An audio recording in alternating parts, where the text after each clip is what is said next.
Good evening, everybody. So glad you could join us for another story here at Loretta Macabre's channel. This is Halloween story time. We're doing 2 stories a week for the month of October in celebration of Halloween. So I hope you like our little stories. Each story is made up and written by Loretta Macabre. So go get yourself a drink, get some popcorn, and let's enjoy another story together. So this one today is called The Car. Linda was 17. And she had spent her last 3 summer vacations saving up for a car. She had a deal with her parents that if she came up with half the down payment and could afford insurance, they would put the other half of the down and would take care of the monthly car payment. Linda smiled because in 2 days she got paid, and she would have the money needed to go get her car. Freedom, she thought. Saturday rolled around, and Linda and her dad spent half the day looking for a car. Her car was going to be used but nice, and she just couldn't decide. As they broke for lunch, Linda's dad said there was an old car lot up the road. It had been there many years, and that he had bought his first car there. The car he bought was used but very reliable. Linda said, "Let's give it a try. They might still be in business." They looked at each other and smiled. They headed out, and a few minutes later, they were in the sight of the car lot. Linda got an uneasy feeling as they approached. The car lot was old and unkept. There were weeds everywhere, and everything looked so dusty. As Linda's father looked at her, he could see the disappointment on her face. He said, "Hey, kiddo, don't judge a book by its cover." Linda smiled and said, "Sure, Dad." They got out of the car and began to look around. As they wandered, they were met by a short man who was bald, wearing a brown polyester suit. Linda smiled at her thoughts, thinking that she was looking at someone who had just stepped out of the 1970s, and she chuckled. As he approached, with his hand extended, he shook both their hands, asking how he could help them. They explained what they were looking for, and he said, "You know what? I got a car in today. It's parked in the back. It was being inspected and came out with flying colors. Only one owner and almost in pristine condition." Linda's hopes were soon lifted as she saw the car. It was a 1980s Camaro, bright red with 2 doors and black racing stripes. And so shiny, it looked awesome. Right then and there, Linda decided that this was a car of her dreams. They went through all the paperwork, and soon Linda was handed the car keys. They headed home, and Linda told her dad she wanted to go for a ride.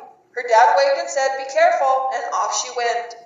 Linda drove through the countryside and to more open spaces. She didn't invite any friends because she wanted the first moments to be her own. She had worked so hard and missed out on so many things that she decided she deserved this happy moment. As she drove, Linda started to smell a foul odor. It was the smell of sulfur and spoiled milk. It started out faint, but soon grew stronger. She pulled over, got out of the car, thinking it was something dead on the road. But no, nothing, and the air outside smelled fresh and sweet. As she got in the car, the odor was still there, but now it was almost gone. She laughed and thought it was something that she had passed along the road. As she drove back home, the ride was so relaxing, and she was so proud of herself for reaching her goal. This gave her so much confidence. She was so deep in thought that when she looked in the rearview mirror, she could have sworn she thought someone sitting in the back seat. She quickly glanced back, startled, but no, nothing there. She looked in the rearview mirror again, no, nothing. She laughed nervously and thought, "Man, I guess I'm overworked," and the stress of the day had probably gotten to her. Linda got home and told her parents about her drive. She left out the scary incident. It was nothing anyway, right? Linda's night was plagued with nightmares about a boy being hit by a red car and hidden in the cornfield. It looked just like the road she was on yesterday. Weird, she thought. Night after night, Linda kept having the same dream, and it became more vivid. She was getting to the point where she dreaded sleeping. Try as she might, she always fell asleep and always had the same dream. What bothered her the most is that the car in her dreams was her car in every way.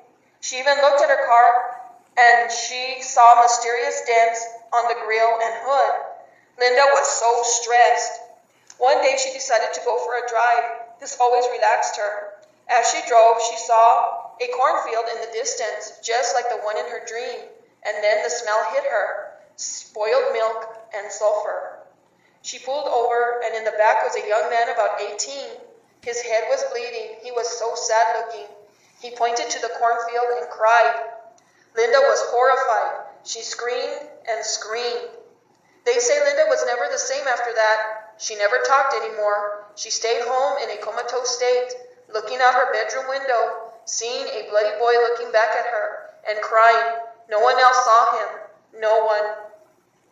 The day Linda was traumatized, the car dealer was called to pick up the Camaro. He picked it up himself. He drove a tow truck in order to bring the Camaro back to the lot. He hooked up the car, and then walked over to the cornfield. Then he said, "Nice piece of property. So glad I own it. So glad my secret will never be known.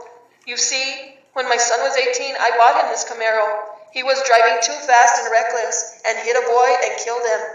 He called me, and together we buried the boy in the cornfield. Then after that, my son became crazy, and he began telling everyone he was guilty of murder. I panicked, and I killed my son in order to save myself. He's buried in that cornfield next to the boy. The next day, I bought this piece of land, went to the police, and reported my son missing. Every lead went cold, and it's been 25 years of hell. My son won't rest, but I can live with that. My secret must be protected. This car is going to the junkyard." As the car was being crushed, the car dealer drove away with relief in his heart. Then suddenly the smell hit him, sulfur and spoiled milk. He looked in the rearview mirror and screamed and screamed. After that, Mr. Smith lived out his days in a psychiatric ward, staring out the window, seeing his bloody son staring back at him, seeing his son forever, seeing something no one else could ever see. And he screamed and screamed. Wow. Wow, so what did you guys think of that story? It was quite creepy, if you ask me. Never wants me to go get a used car ever again. Well, thanks for joining us. Remember to like, comment, and subscribe. Tell your friends about us. Please share this video.